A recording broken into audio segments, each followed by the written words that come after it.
Good evening, and thank you so much for joining us tonight as we spend a little time reminiscing and going back over some of the things that are so important in our lives right now.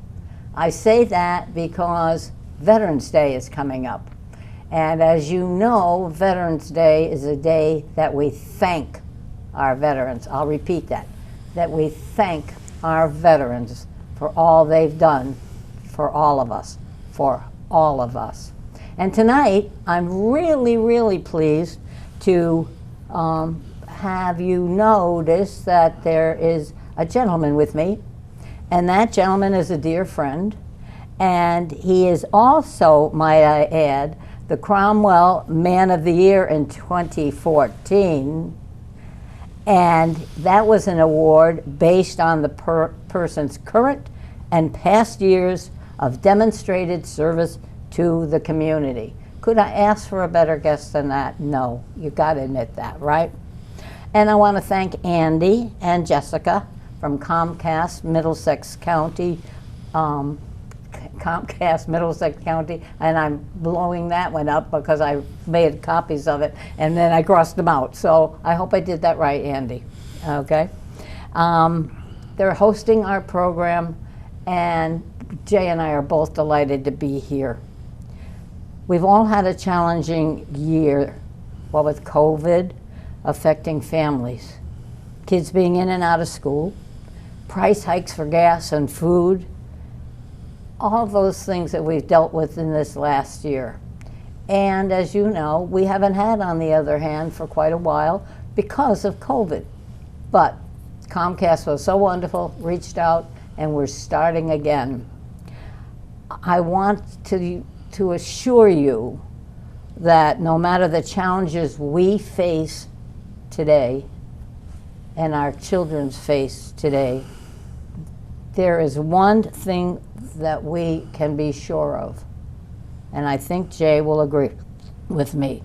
If we're vigilant, they will never be able to take away from us our freedom. Do you agree? I certainly agree with that, Mertie. I agree too. In many countries, and you know it and I know it, and Jay knows it, Jay and I wouldn't be able to hold a show like this or even express our opinions. You may not always agree with our opinions, but you can express it and we can express it. Am I right? Yes, absolutely. Okay. Doesn't matter what your party is, your affiliation is, where you go to church, what door you open, what door you don't open, but we have the freedom to make those choices. But with Veterans Day right around the corner and Election Day on November 7th, we in this country have the chance to have our voices heard. I'm going to repeat it again, right, Jay? That is correct, Mertie. November 7th. We have that freedom, and we will always have that freedom. I love you. Oh, don't tell your wife I said that. Okay, that was a joke. That was a joke. Okay, November 7th, Election Day. Ask yourself, when did you last take the time to reflect on all that we have in this country? When did you do that? Was it when you drove your kids to school, happy that your sons and daughters were entitled to a good education? Think about that. That's a freedom many countries don't have. Or how about attended the house of worship of your choice, or walked into a voting booth to have your voice heard? But, and this is where Jay and I will both shake our heads yes, but without the great men and women who stepped up and fought for this great country or served on the home front, where would you and I be today? Yes, I'm pontificating a little, and yes, I'm, blabbing a little, but you know what's important, isn't it? It's important that we bring this up, especially today when we don't really know whether our kids are getting the background that we were so lucky to have when we were growing up. And in those days, you were patriotic. If you were in this country, you were a kid. It was in our houses. It was in our houses, houses. It yes. was. Absolutely. Oh, I love that. It was yes. in our houses. Yes. It was talked about frequently. It was talked about, exactly. We all were patriotic because that's the way we were brought up. Correct? That is correct.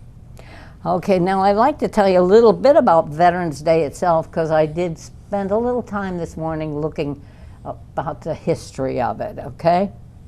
And the holiday that falls on November 11th honors more than, this is according to the internet, 19 million, I'm going to repeat that again, 19 million men and women who have served in the U.S. military. Do you believe that? 19 million? It's a lot. That's the latest number that they have in there.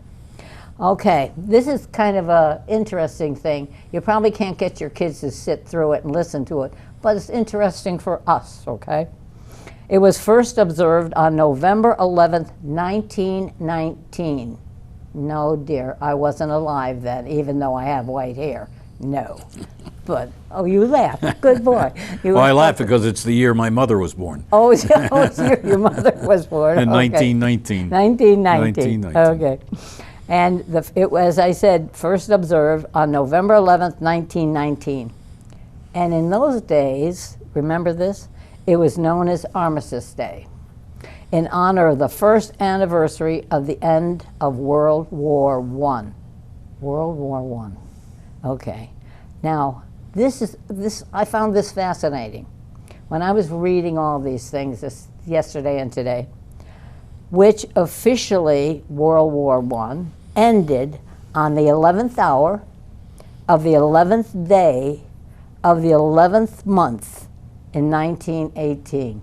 Isn't that neat? Yes. 11, 11, 11. I just thought, wow. In 1938, it was declared a federal holiday, and in 1954, President Dwight Eisenhower changed the name from Armistice Day to Veterans Day, which I think is just terrific, right? Now, that's a little history, and there's more if you're interested. Go into the internet and take your kids along with you for the ride. Let them know a little bit of this. I don't know how much they get in school now, but it's up to us as parents and grandparents to make sure that our kids value what they have in this country. But now here we're going to get to the interesting stuff that my friend is going to fill me in on with a lot of stuff. But what does it mean to be a veteran today? And how do we thank them? Well, we honor them every year. We honor them every year. At least on Veterans Day. At least on Veterans Day. And we should honor them any time we see a veteran, that we can recognize them with an insignia that they would have on, or a hat that they wore from the Vietnam or World War II. There isn't many World War II left, but Vietnam. And we've lost a lot of them, the World War II vets. They're almost all gone. In this last year, I remember reading that, you know. Yeah, they're almost all gone. That they're almost all gone. Yeah. Imagine serving in a world war. I mean, we've had our, different, what do they call them? They don't call them wars. Well, the Vietnam experience was the Vietnam War. That one was the war. The other things have all been called something, and it slips my mind anyways, right? Okay, so a couple of the things that I wrote down was, what do we do? And you've already brought up one, but how about attending a Veterans Day event? Or asking a veteran about their time in the military? Well, I think we should all at least attend the parades that they have where the military is involved, which is on Memorial Day, Veterans Day. Right. And there's a ceremony even on 9/11 where all veterans show up in honor of that event. And anytime we can attend those, I think that we should. Good. Some of the other things that they said, I was reading suggestions on the internet, and it says more people should display the USA flag, and then volunteer for or donate to a military support group. Yep. Now, would they find that on an internet someplace? I didn't know. I didn't have time to really check. But if somebody watching us says, I really want to support a veterans group, where do they go? Well, I can give them some of my mail that I get on a weekly basis. No, you're not giving us some of your mail that you get on a weekly My basis. wife might be disappointed in that. She wouldn't have a chance to contribute to that fund, but on the internet would be a logical place On the internet, we could find out where we can honor the vets, yes. Okay. And the American Legion, of course. American Legion. And the VFW. Yeah, I hadn't thought about that. Right, you know. Okay, so then they said volunteer, or like you and I just talked about, or donate to a military support group, or better yet, and this is what you just brought up, tell a veteran, thank you for your service. That is so That's important. telling. Yes, Isn't it that is. important? It is, yes it is. Right. Yes it is. And then vote. That's important too, because in order to keep these things that we hold so dear, we've got to get out and vote. It's very, very important. And neither Jay nor I are telling you how to vote. All we're saying is, let your voices be heard and vote, please. Okay.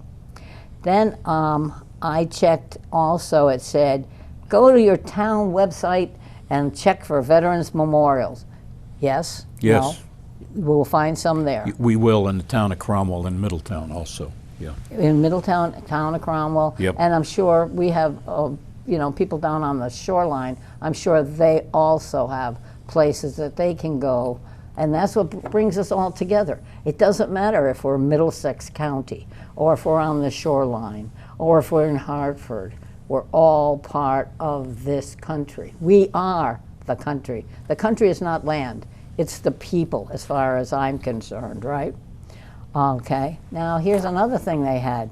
Or go to a local cemetery and place a few flowers on a grave of someone who lost their life serving this great country.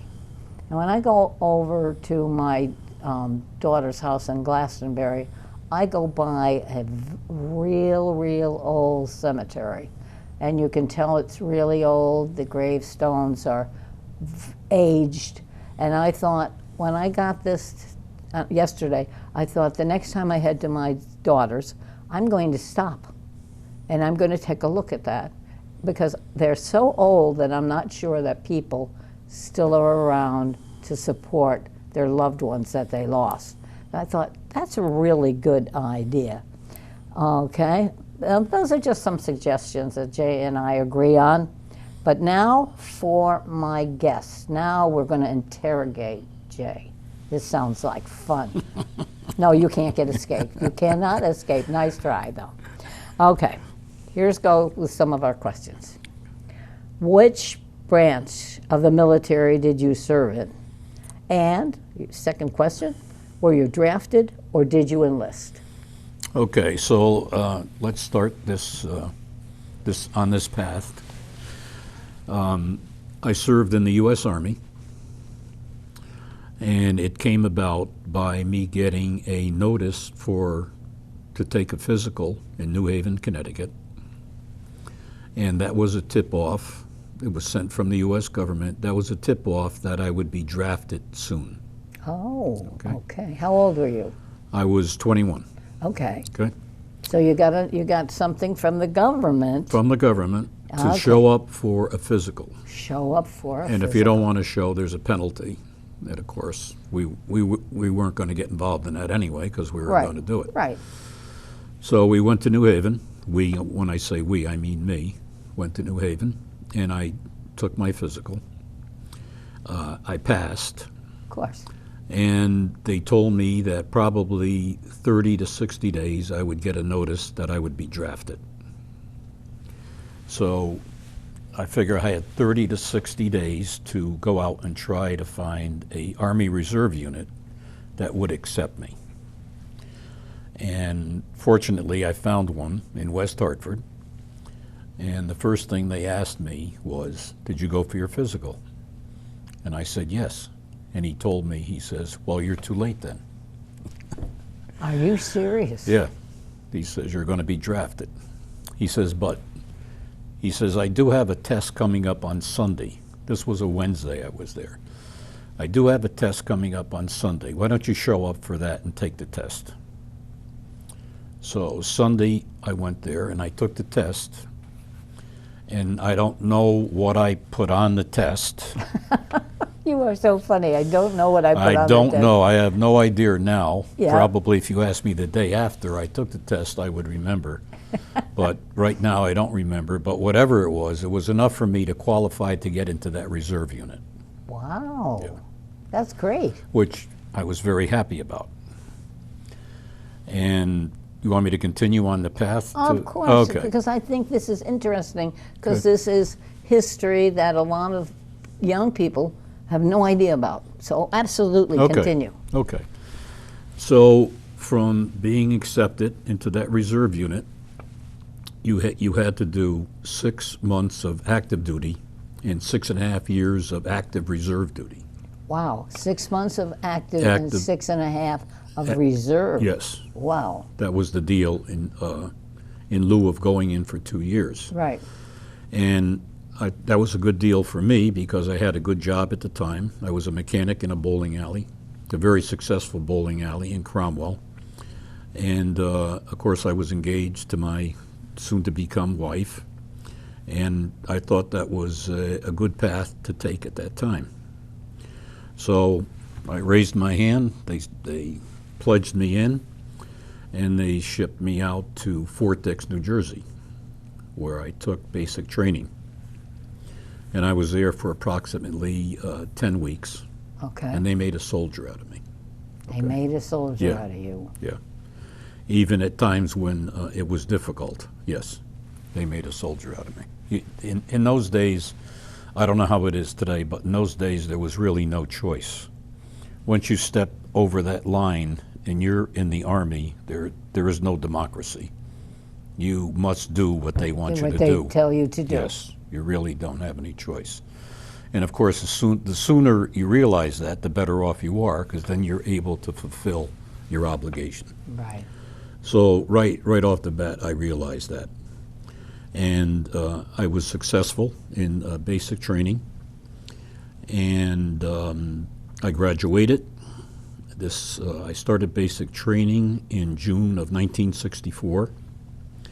10 weeks later, I graduated. They gave me 5 days off, I think, after basic training, and they shipped me to Texas, Fort Sam Houston, Texas. Oh, wow. Okay. And the rest of my friends that I went in with, they stayed at Fort Dix, New Jersey. So Fort Sam Houston, I didn't even know what they did at Fort Sam Houston. Just the name, So- Sam Houston, yeah. So in the midst of basic training, they gave me another test, okay? And you don't know what the outcome of the test is because they don't tell you, but they determine on what your job is going to be in the service. Oh, wow. So they determined from the test that I took that I would make a good medic. A good medic. A good medic. Okay, so whatever I did on that test, I have no knowledge of that today either, but it was enough to qualify me to become a medic. So they sent me to Fort Sam Houston, which has a wonderful hospital there. And I trained there for 4 more months, I believe, and they made a medic out of me. I graduated and became a medic. That was my job. If we were called up, being in the Army Reserves, I would be a medic. So Fort Sam Houston is in San Antonio, which, by the way, the people there were very wonderful to all the servicemen there. Oh, that's nice. At the time. That's It was something really nice to hear. It was really Southern hospitality. Everybody was warm to you on the base. There was segregation at the time, which at times made it a little bit difficult on the base. Yeah. And in the city, yes. You know what? Segregation. I'm so glad you brought that up. 1964. Because I was going to say, to be honest with you, I would not have even thought about that. Yeah. And even in the military, there was segregation. There was segregation, okay? Oh, you blew my mind. I there. know. Mine too, because I Yeah. came from Fort Okay. Dix and it didn't exist there. It didn't exist No. in Fort Dix. So when you get down south, it existed. Holy cow, okay. So my first trip into San Antonio, we would get Sundays off from class.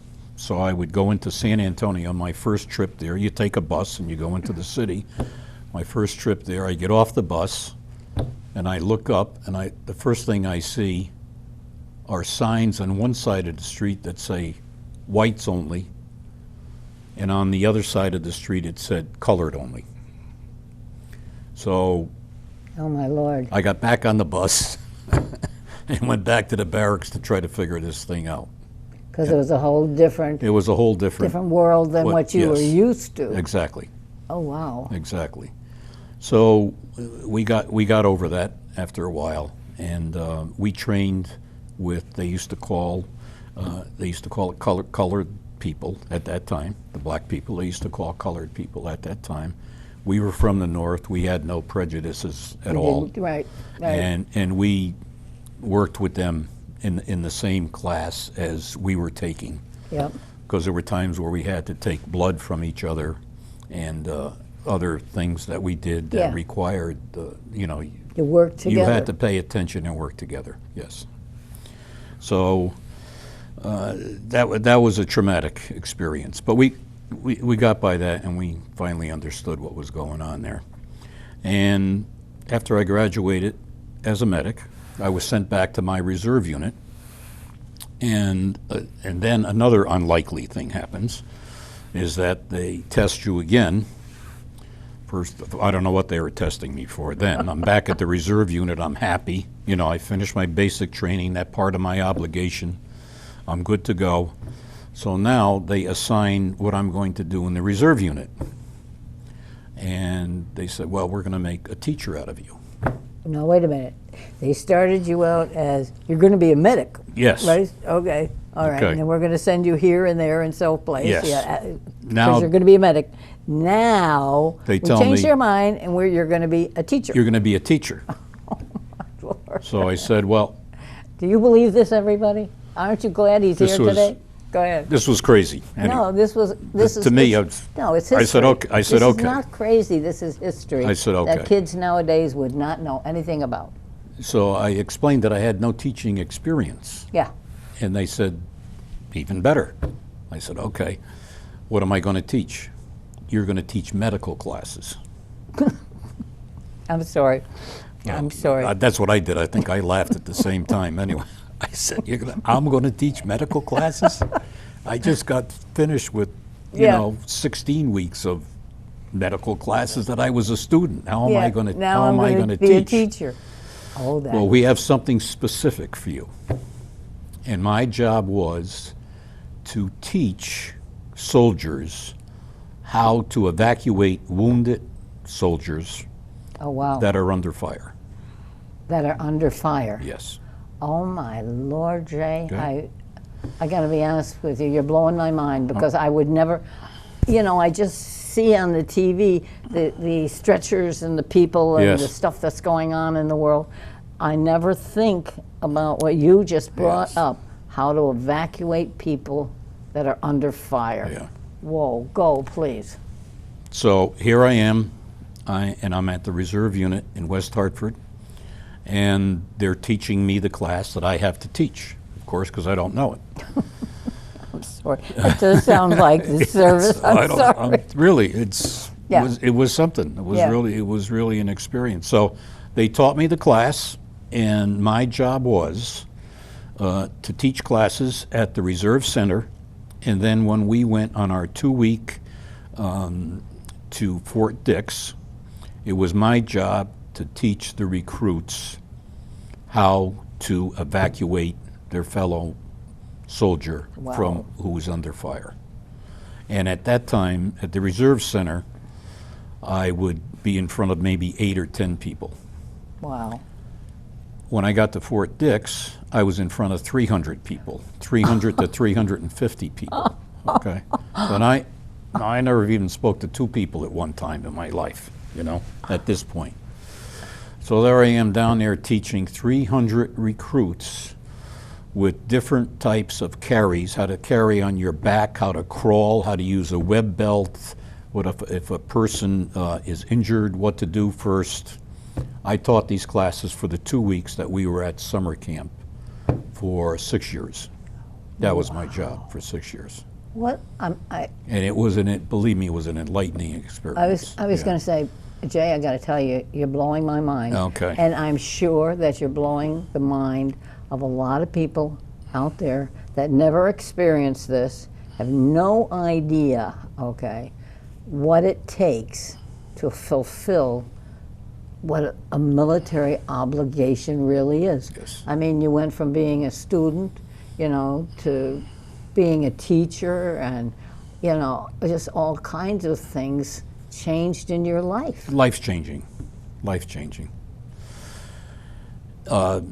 Continuing on the Yeah. path, as I started at summer camp, the 2 weeks that were on active duty, the Vietnam War Oh boy. was getting more heated up. Oh boy. And every year as it progressed, and I was there until 1970 teaching these classes, every year everything became more serious to me. Oh, yeah. And more precise to me, to Oh, make yeah. sure that they knew with clarity what I was talking about.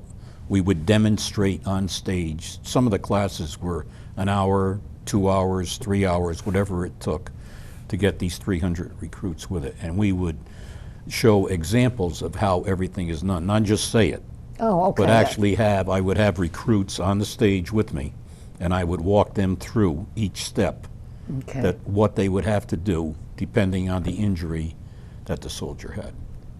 See, that's a whole piece of the military that we don't even think about. We really don't, because nobody's, unless you're in the military and you're aware of it. Right. But if You you're wouldn't home, know. You you're wouldn't cooking know. spaghetti, you know, No, you and wouldn't your know. husband's going to work and he's delivering milk. I'm just making this up.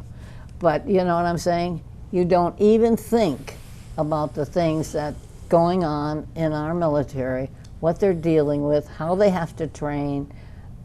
You're blowing my mind, so keep on blowing. We take a lot of things for granted that we see on TV. Thank you. But behind that, there is so much training that goes on for those soldiers to be out there, even if it's the simple thing of firing their rifle or their pistol. The training that's behind it is intense, and it's done by the most qualified people that there is in the world. People That don't is know great. that, but these You're people, right. People don't know that. it's an amazing organization that the United States has put together. Now tell me, do you honestly think that there are as many young people joining the military now as they did when you were young? We had the draft when I was young. Oh, okay. Okay, Yeah, you had the draft, right. So it was kind of a mandatory thing that you had to serve one way or another. If Okay. you didn't serve, you might have been lucky enough not to be drafted. I don't know anybody that was lucky enough not to be drafted. I do know people that didn't qualify. Either they had problems, medical problems or things like Yeah, that. understandable. But it was understood, you know, when we were in high school, it was understood that once we finished high school, we would serve. Yeah. If we didn't go to college, we You would serve. It was Yeah. just, that's the way it was then. Yeah. Today, I don't know how it is today. I know we have a lot of volunteers. Oh, do we We have still? a lot of volunteers Okay, today. yeah. And we have the best, I don't know the amount of the forces that we have now compared to then, but we have the most best equipped soldiers that there are in the world. Oh, I like that. Yes. Because as I said, lay people like me, we don't have a clue about that, okay? From my own experience with my husband being a Navy Seabee, Yes. okay, he loved the Navy. That was his whole, you know, anything military was the Navy for him. Yep. It was the Seabee. And my brother, Frank, we were, you know my history, we were raised in foster homes and we were all split up. There were 5 of us split up.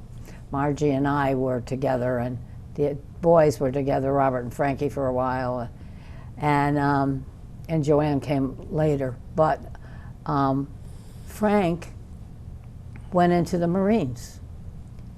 And I remember my aunt and I going with him as he's getting on a bus. He's just barely 18 years old. Nobody else but the aunt and I following him down to the bus where he got on it in New Haven then. Yeah. And was going to ride a bus all the way down to Camp Lejeune. Yeah. Okay. But I have to be honest and tell you, it gave him a life and a career. Yes. It really did. Taught him to drive those big, big trucks. Yep. And I mean, gave him a home, gave him food, Yes. gave him everything that he needed. So Taught you how to survive. he had, Yes. that he had the means to survive at 18 years old. Yep. Because in those days, if you were a state ward, as you know, what they would do is, when you became 18 years old, they didn't care when it was. His birthday was in February. They said, you're 18 years old in February, and the day after your birthday, you're on your own.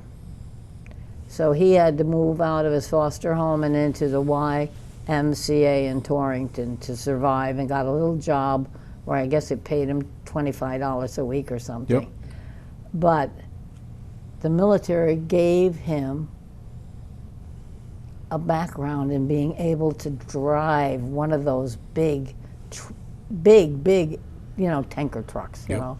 So I'm so grateful for that. So I'm so glad to hear that your experience was so positive too. Well, how about your husband's experience? Let's talk about that a minute. The Seabees, for people that don't know, they are the first ones in before the soldiers even go in. The Seabees go in and make way for the soldiers to come You're in. cracking me up, You're and I'm kinda- going to tell you why. You My kind of brother- low-keyed that. Yeah, so. my brother in the Marines, okay, and my husband used to argue. It was funny as the dickens, because my my brother would say, us Marines, right, we went in every place, you know, and my husband, who was a construction battalion CB, he'd go, yeah, you guys went in on the roads that we built. That's right. You know, That's right. Crack me up. Yeah. These two brother-in-laws laughing over something like that. You know. Yeah, so talk about being at risk. Yeah. That was really at risk. The Seabees Absolutely. were. Yeah. Absolutely. Yeah, that was a tough thing. And he ended up like you, in the Naval Reserve, training the young fellows down Yeah. in Waterbury. So Yeah. makes a big difference. You know. Yes, it does. You Yeah. know. So what do you think about what's going on now in the world? Do you think our kids are prepared for all this nasty stuff that's going on? Well, there, And do you think they'll reinstitute the draft? okay, so let's do number one first. Let's do number one. I'm going to go back 40 years Okay. yesterday. 40 years yesterday, our Marines were in their barracks in Beirut, Lebanon. Oh. And we lost 241 of them. I got to be honest with you, Jay. I had totally forgotten that Yeah. because everything's just piled up ahead of it, you know. Oh, my And Lord. one of them was a resident state trooper of Cromwell, his son, Thomas Smith. I'm sorry, who? Thomas Smith. Tom Smith. His father was a resident state trooper in Cromwell. And we lost him in We Beirut? lost him. He was a Marine. Yep. We lost him in Beirut. Oh, wow. 40 years ago yesterday. 40 years ago. Yeah. And Is he one of the people that is down, that we honor down by, on the wall there? the wall that we have in Cromwell, Yeah. there's bricks there, and I believe Thomas Smith is one of the bricks that was laid there that we honor. A brick, okay. Yes, Yeah, okay. the wall and the I would like to give credit to Mr. Myron Johnson, who had a thought and sketched on a piece of paper a wall with an area where plaques could be put, in this case bricks, of those who we wanted to remember from Korea, Right. Vietnam, and even World War II and World War I. Yeah, Stan is there. Stan Yeah. has a brick, and so do my brothers. But, you know, I never, you know what? You're absolutely right. I haven't thought about that since the day that my children and I bought the bricks. I really hadn't thought about that. And I drive by it every single day, and I don't, I'm ashamed to admit that I don't think enough about what is. It's what a nice that place. stands It's a for. nice place to visit, to look at the names, to see, you know, who served or who's remembered there. And it's a quiet place. It's very There's quiet. a lot of green. You could bring a chair and sit there if you want. There's his benches there. Mr. Lou Gagnon from town was very instrumental in getting this constructed, along with other volunteers. Lou himself there I was there one day and he was putting the poles up. He's a gentleman that's 2 years older than me, which is old because I'm old. We're not And going he there. had You these, see, this is not and he had blonde. these poles that were, I don't know how high in the air, 60 feet in the air, and he's juggling them around and got them into the ground and got them up. And we have the American flag there and all the other flags I of saw the those services. flags. Yeah, and we And have it lit at nighttime. It's Yeah. beautiful. Yeah, you're absolutely right. But we don't, you know, do we do a good enough job teaching our grandchildren and children of how hard people fought for the freedoms we have in this country? I don't know. I don't know the answer to that. You know, it's a difficult question for. You would have to ask a younger person probably if they're taught in school, or the history of how we got here. You know, why we can do what we can do now. Oh, I The like freedoms, that. We the both freedoms, thought the same thing. the freedoms that we have. And we are so lucky that we have them. Yeah, we can walk out, we can breathe the fresh air, and we don't have to worry about pretty much anything. You know. Well, you know, that's what I said to my sister a few months ago. I said, you know, yeah, we had a tough time, but if we were brought up in some other country, we would never been able, she'd never been able to have a college education. Right. You know, all those things that we just take for granted. We take for granted that we're entitled to these things, but you have to be vigilant and protect them so you don't lose them, you know? We have to be aware of them, and we have to recognize when we have these parades and these celebrations, the meanings of those celebrations. Why are we doing this? Why are we having a parade? Well, let's talk about it, you know. Let's talk about our fathers. Let's talk about our fathers and grandfathers and our history, our military history, and the freedoms that we have because of our military history. Yeah. What I like about Veterans Day, particularly, is because we are celebrating veterans that are still with us. Yes. Memorial Day is the day we honor those that are not with us. But, you know, it just makes me feel good if there's a veteran sitting someplace watching TV, sees this program, or they're in a convalescent home and somebody changes the channel, and all of a sudden somebody's saying to them, we appreciate what you've done. We know what you gave up. I think that's so wonderful, you know? It is. Go ahead. So what would you, if you were to start all over again, would you do it the way you did it? Would you go into the reserves first and then go into the service? Or how would you handle it? I don't know. I've thought about that many times, and I have to consider myself one of the lucky ones that didn't have to go to Vietnam, although the threat was always there that we would be involved at some level, being in the active reserves. I know many from Cromwell went, and they served in Vietnam, and we honor them. We honor them. I was just lucky. I don't know if I would do it different or not. I can't. Yeah, it's hard to go back. I'm just glad that it turned out the way it did for me, you know. You know, you tickled me because we take so much for granted. Yes. We really do. And you're talking about the history when we were segregated by the color of our skin. Yes.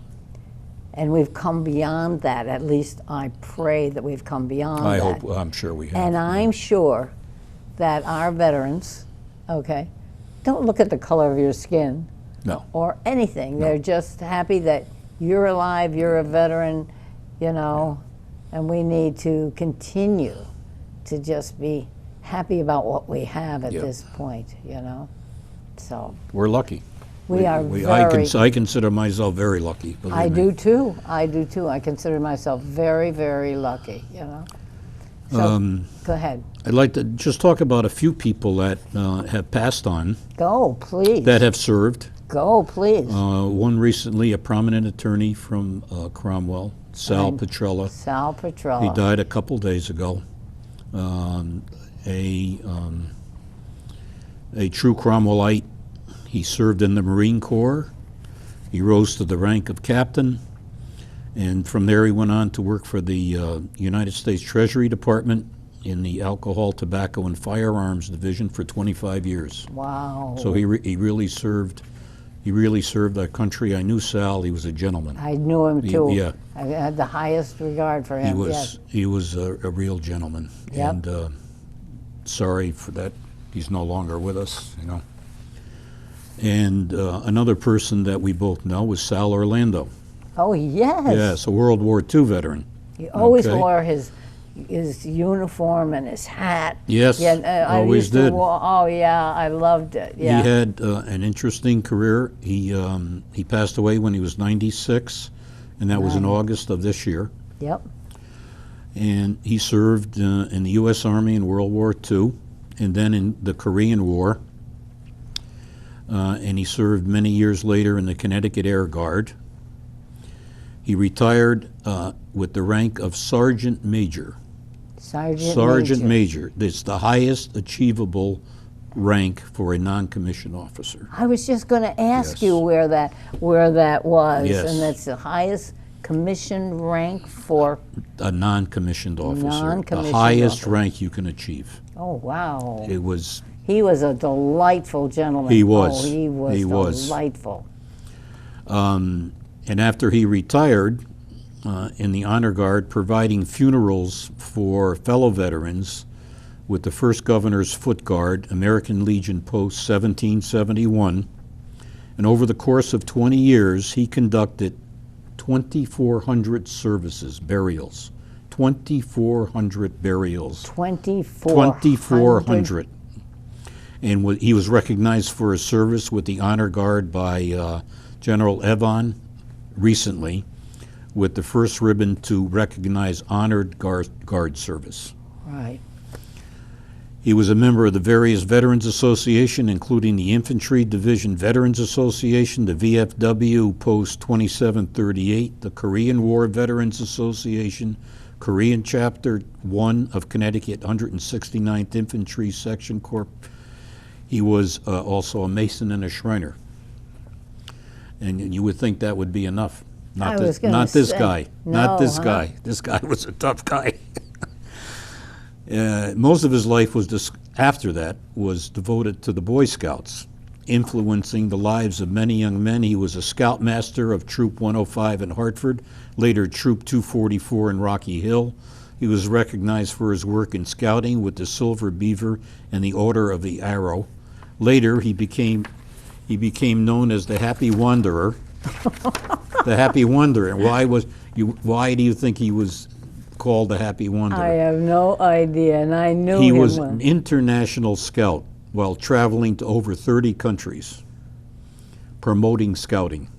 Oh, for heaven's sake. This is Sal. This is Sal. That was right here in Cromwell. I was going to say. And we talked to almost every other day. I used to walk by him, and he'd always smile at me. We'd talk, and, you know, never, ever bragged about any of No. those things. No. Never. You would never know. No. You would never know. I'm flabbergasted, and I feel stupid for not paying more attention.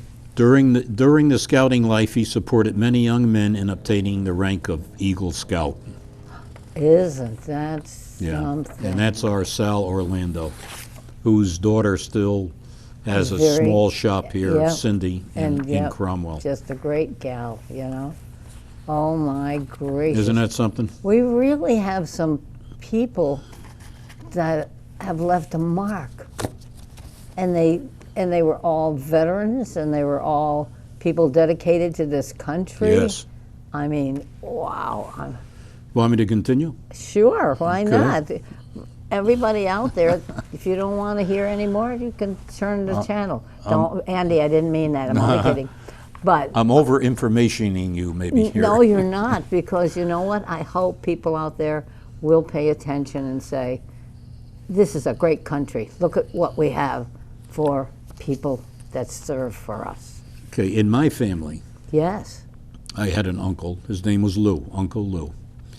And of course, we found all this out later on. Of course, you because did. Most of the vets from World War II didn't talk too much about what they did. Of course not. So my Those- Uncle Lou served in the South Pacific on the invasion of the island of Luzon. He was hit by shrapnel, and he was stuck in a trench for 30 days. And all the other soldiers there were sending messages home on what happened, and that he didn't want to alert anybody that he'd been hit. Okay? When the war was over, he never told the family until the 1980s, when he was forced to tell the family what happened because his back was giving him so much pain. His wife forced him to go for an x-ray to have the back x-rayed. And the doctor told him, "Why didn't you tell your family you were hit?" Can you imagine? And he still had the shrapnel in his back. Oh, Jay. Yeah, he still had it. They couldn't remove it at that time, you know. And he was a linesman, and his job was to run the lines for communications between where the battle was and where the headquarters was. And that's how he got stuck in that trench, and they dropped a bomb, and he got a piece of it. And he got discharged at the end of the war. He served his time, his full time. He was discharged as a sergeant from the Army 1st Cavalry. Oh, my goodness. My Uncle John, World War II. He was in the Navy at the Battle of Okinawa. Okinawa. Oh, my God. He told me his ship was under fire from kamikazes. And if anybody doesn't know what kamikazes are, those are airplanes that come at you with the pilot still in it and bombs on it to blow up your ship. They were under fire from kamikazes, and they were shooting them down, and one came so close to the ship when it went down, he saw the face of the pilot. That's Oh, how, my that's how Lord. close he was. He told me that story, and I thought that was an amazing, amazing story. That's amazing. He, oh, d- my he made goodness. it. He made it back. That was the Battle of Okinawa. My Uncle Clyde, who was drafted, all my family members were drafted, as everyone else was during World War II. My Uncle Clyde, he was drafted in World War II, and he was a backup company ready to invade Japan. And I guess they dropped the bomb. And that was that. They turned that around, and he was able to come home. Can you imagine? We are talking about veterans that put their lives on the line. It doesn't, it's mind-boggling. And let's see, I think I have one more here. My father, who was also drafted into the Army, I was probably 4 months old, and during World War II, and he served as an MP, transporting prisoners back from Germany to California. And he also was discharged as a sergeant. Wow. So in my life, my short time that I spent with my family, this were the kind of people that were around me. You were blessed. Yes. You really were blessed, you know? And when there was discussions of different people and different events, the line was that happened after the war. Or when they mentioned another person, well, they got married before the war. That's the way it But was. the mark was World War II. And these were the conversations that, as a young person, you listen to all these. You listen to all Of course these you do. things, Of course you Yeah. do. That's all family history, Yeah. or the country's history, or military history. It's really, Yes. really Yeah. great, But I'm telling you, And I think that's that's it. all my family members. You ran out of family members. I ran out of family members. I ran out of, there's many more people in Cromwell that I didn't recognize that I will probably at another time. Yeah, that's good because we But only got but I about wanted to 5 hit on the minutes ones left. that we lost here, recently. Right. And I wanted to mention the You did a good job. unfortunate 40th Yeah. anniversary of Right.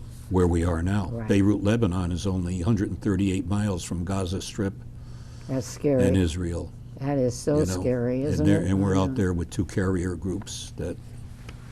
Well, I'm telling you. Well, you have been a wonderful guest. Jay is not only a guest, but he's also a dear friend of mine. He and his wife and his family, they're all terrific people. But we hope that you've enjoyed this. It's a step back in time, and it's a thank you to all our veterans out there. It's a thank you to all the people that are serving now. It's a thank you for people keeping us safe in this country. Not only our military, but our police. And I'm sure I'm missing somebody, and I apologize. Who else would I say? I don't know, but most recently our police do need a lot of support. Police need a lot of support. And we have to have better laws.